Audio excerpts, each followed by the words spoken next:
Good afternoon, everybody. Thank you for being here today. We are going to get to my remarks and Q&A as always, but I do have the FBI director with me here, Kash Patel. You all know him well, and he's here to provide an update for you all with respect to China. As you know, President Trump had a very successful meeting on his trip to Asia with President Xi, where they discussed the need for China to crack down on fentanyl production and distribution, which ultimately makes its way here to the United States of America. And the FBI director recently traveled to China following President Trump's meeting to meet with his counterpart in Beijing, and he has a really positive announcement for the American people to share. So the president wanted me to bring the FBI director out to share that with all of you today. So Kash, please, thank you for being here. Thanks, Caroline. As Caroline mentioned, we have some tremendous news thanks to President Donald J. Trump once again for the American people. As soon as the President of the United States took office, he issued a mandate to rid America of the scourge that is fentanyl, a drug that has killed hundreds of thousands of Americans. Thanks to his leadership and direct engagements with China, we set up a framework to execute that mission 8 months ago. Attorney General Bondi immediately thereafter took steps to engage her counterpart in China at the Ministry of Public Security. Pursuant to their direct discussions, as the FBI director designated to run counterpoint on this, along with the Secretary of State Rubio and Ambassador Perdue and the team here at the White House, we set forward a path to implement the policy needed to crush the plague of fentanyl. Deputy Attorney General Blanche and our teams have been hard at work ever since, ultimately culminating in my trip to Beijing last week. This was only possible due to President Trump's historic engagement with President Xi just a few short weeks ago that set the stage for today's announcement. At that meeting, the leaders reached an agreement. But just to put this in frame for the American people, a reminder here that nearly 100,000 people died of fentanyl overdoses just last year alone. Here, this year, under this president, the FBI has seized 1,900 kilograms of fentanyl so far. That is a 31% increase from the same time period last year. To put it in perspective, that's enough fentanyl to kill 127 million Americans. Fentanyl precursors are what makes up fentanyl. While we, the interagency, the Department of Justice, have been fighting hard to seize and stop drug traffickers, we must attack fentanyl precursors, the ingredients necessary to make this lethal drug. That was the sole purpose of my trip to China, to eliminate these precursors.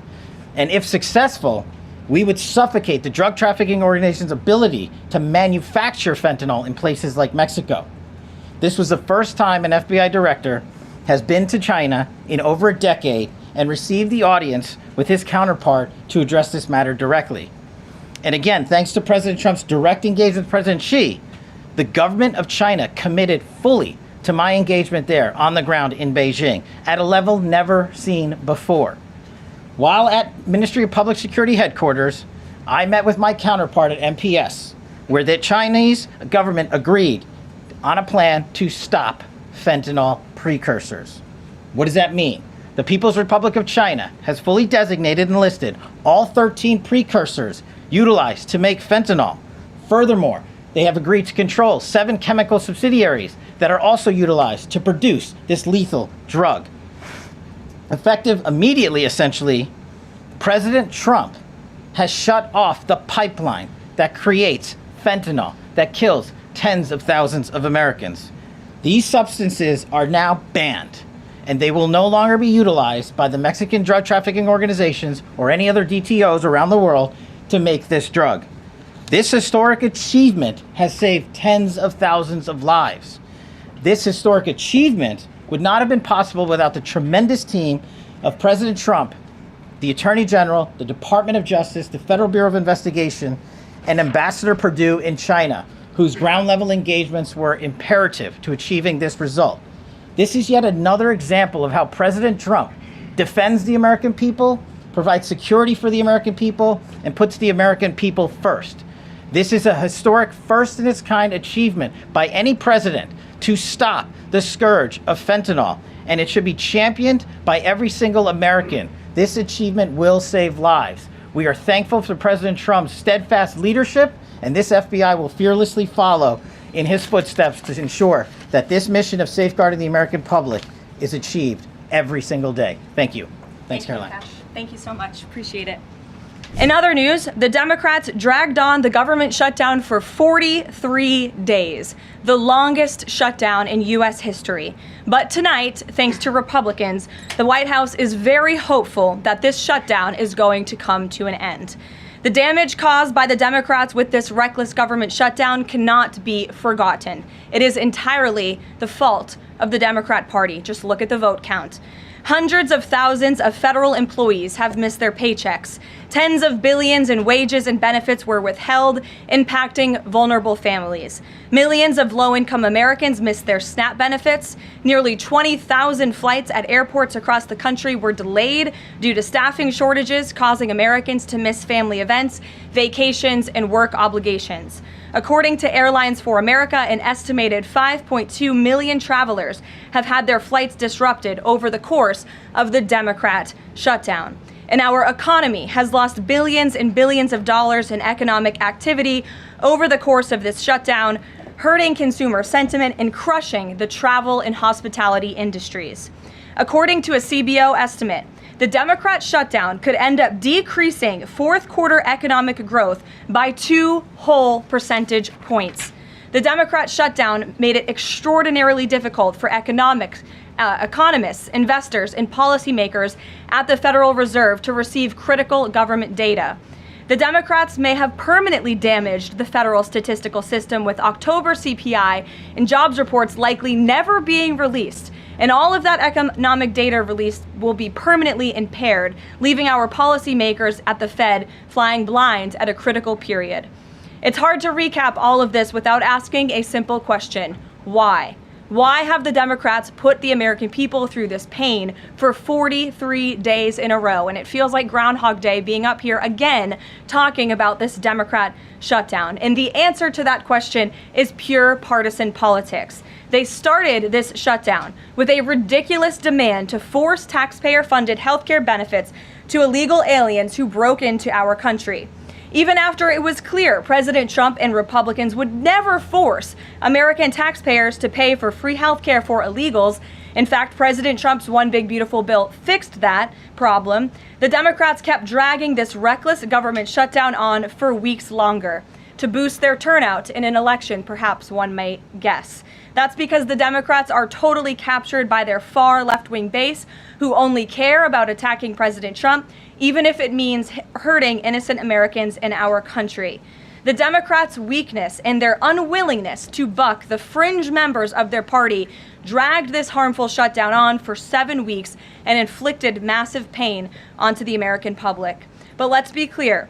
The clean CR being voted on today in the House of Representatives that will lead to the reopening of the federal government is what President Trump and Republicans have supported from day one. Our troops, air traffic controllers, and federal employees will be back to receiving their regular paychecks. Families in need will get back to receiving their food purchasing assistance, and the people's government will soon be back open for business. President Trump looks forward to finally ending this devastating Democrat shutdown with his signature, and we hope that signing will take place later tonight. On another matter, I want to address the affordability issue that's received a great deal of media attention this past week, which is ironic because it didn't receive that much attention when Joe Biden was here and inflation was at a record high 9%, the worst inflation crisis in modern American history. And President Trump won a landslide election in part to address the affordability issues created by Joe Biden and the Democrats. And that's exactly what President Trump has done since day one of his administration. Since the first day in office and every day since, the Trump administration has taken aggressive action to fix the Biden-created cost of living issues. The notion that the same Democrats who just shut down the federal government to sabotage our economy, rob people of their paychecks, and also helped Joe Biden ratchet up inflation to 9% are now suddenly affordability champions, that notion is completely absurd. And it's something only the liberal media would have the gall to push. But the reality is that President Trump and his administration have done so much to lower prices and increase the economic prosperity of the American people. And this president and his team of amazing economic advisors are going to keep working on this issue every single day. In less than 10 short months, President Trump signed the largest middle-class tax cuts in American history, including no tax on tips, overtime, and Social Security, which will guarantee that next year Americans are going to put more money back into their pockets. The president has completely unleashed American energy dominance to help bring gasoline prices to the lowest in 5 years, and we expect them to continue to decrease. And it has also lowered energy costs overall. There is more work to do, but again, the president's deregulatory and pro-American energy agenda is absolutely going to continue to drive down prices. This formula worked in the president's first term, and we expect that it's going to work again. And this is key because we know energy costs are the #1 driver of inflation. Again, just look at what Joe Biden did to our energy industry over the past 4 years of his administration, and look at what happened to inflation as a result. Everything became more expensive. To lower prescription drug prices and healthcare costs, the president has been working around the clock on this issue. He is obsessed with negotiating these good deals on behalf of the American people to bring down pharmaceutical costs and drug costs for Americans, and he has done so on a number of fronts. You have seen him discuss that in the Oval Office several times. To fuel small businesses, lower their costs, and incentivize hiring, the Trump administration has already cut 30 unnecessary regulations for every new one on the books, which we know will save employers and small businesses across the country thousands of dollars in regulatory burdens. All of these pro-Trump policies are working, and they will continue to work. Wages are rising at the fastest pace of the start of a presidential administration in 60 years. The cost of the typical new mortgage is down by nearly $3,000 per year. There's much work to do, and this administration will continue to do it. But President Trump has already made great progress in cleaning up the economic disaster that was created by Joe Biden. Thank you, Caroline. So the clock is ticking on the Friday deadline by which the BBC must retract and apologise for their malicious edit of the president in the documentary shown last year. The recently resigned Director General of the BBC yesterday described the organisation as the very best of society and blamed the enemies of the BBC for this outcome. Also yesterday, a senior government minister launched a fierce defence of the channel in the House of Commons, saying that the broadcaster remains a light on the hill for people all over the world. So, does the President feel that the network is taking the situation seriously? Does he believe that they've shown sufficient regret? Does this strain the relationship between the President and the Prime Minister? And given that the organisation is publicly funded, is the President prepared to bankrupt the BBC in his pursuit of truth and justice? Well, thank you, Bev. There's a lot of questions in one there. I will say I know the president has a very good relationship with Prime Minister Starmer. You have been there, you've seen them in their interactions, you've questioned both leaders in your time joining us when we've gone to the United Kingdom a few different times now. However, he has always been very frank when he disagrees with leaders even whom he has a good relationship with. And the BBC, being a fair news organization, is definitely an outlet. I think these two leaders would disagree. The president has made it very clear that this is a leftist propaganda machine that is unfortunately subsidized by British taxpayers, and he thinks that's extremely unfortunate for the great people of the United Kingdom and Great Britain. And I think that the president was deeply concerned by the editing, the purposeful and dishonest editing of his speech that was so clearly fake news, and he rightfully dubbed that term many years ago, and this is a classic example of that. We see it in the United States all the time. We see it now in the United Kingdom. As you know, the president's external legal counsel has filed a lawsuit against the BBC. We expect that to continue, and whether they apologize or not is up to them. Thanks for being here, Bev. Ouija. Thank you, Caroline. Sure. I have your statement about the new Epstein emails that have been released by House Democrats. Separate from why you believe the emails were made public, can you address their substance? Did the president ever spend hours at Jeffrey Epstein's house with a victim? These emails prove absolutely nothing other than the fact that President Trump did nothing wrong. And what President Trump has always said is that he was from Palm Beach, and so was Jeffrey Epstein. Jeffrey Epstein was a member at Mar-a-Lago until President Trump kicked him out because Jeffrey Epstein was a pedophile and he was a creep. And this email you refer to with the name of a victim that was unredacted now and has since been reported on in this room, so I will go ahead and say it, Virginia Giuffre. And it was CBS's own reporting, Ouija, that recently wrote that Miss Giuffre maintained, and God rest her soul, that she maintained that there was nothing inappropriate she ever witnessed, that President Trump was always extremely professional and friendly to her. And so I think it's a question worth asking the Democrat Party, and you should all go ask them after this briefing, of why they chose to redact that name of a victim who has already publicly made statements about her relationship with Jeffrey Epstein and is unfortunately no longer with us. Mary. Thank you, Kelly. 2 questions on this. In the interest of transparency, why not just go ahead, release the full files on Epstein, get this all over with? This administration has done more with respect to transparency when it comes to Jeffrey Epstein than any administration ever. In fact, this administration, the Department of Justice, has turned over tens of thousands of documents to the American people. We are cooperating and showing support for the House Oversight Committee. That's part of the reason you are seeing these documents that were released today, because of the House Oversight Committee's and Republicans' efforts to get these out to the public. This administration also moved, the Department of Justice also moved to unseal grand jury testimony, which we know, unfortunately, a judge declined those requests. So this administration has done more than any. And it just shows how this is truly a manufactured hoax by the Democrat Party. For now, they're talking about it all of a sudden because President Trump is in the Oval Office. But when Joe Biden was sitting in there, the Democrats never brought this up. This wasn't an issue that they cared about because they actually don't care about the victims in these cases.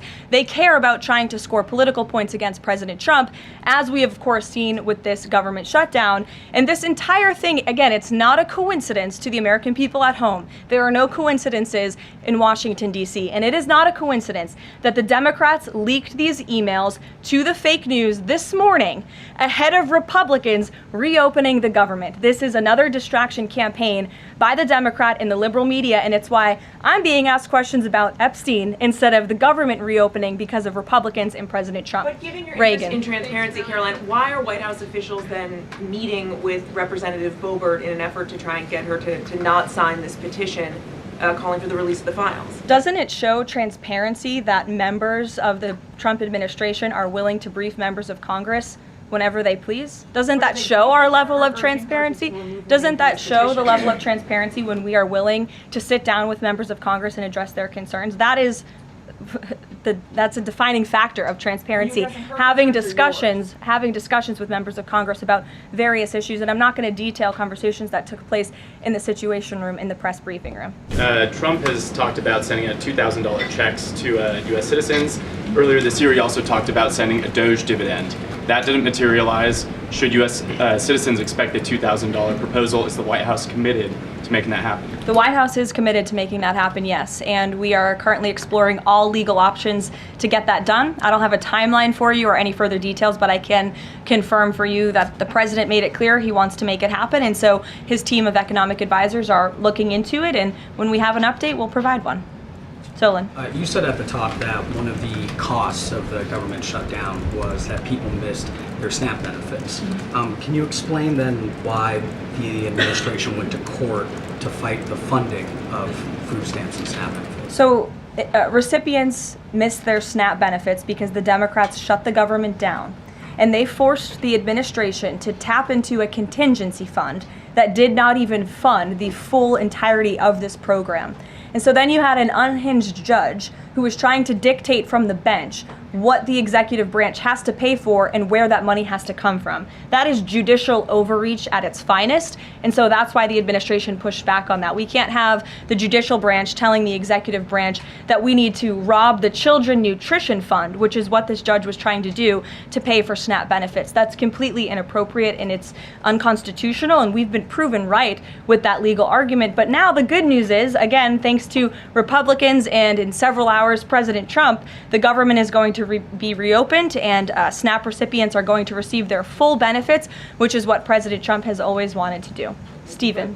Why also did you need the judicial process for that? I mean, during this shutdown, didn't the administration have a responsibility to tap into any of those reserves to ensure that essentially poor people could rely on? We did tap into it.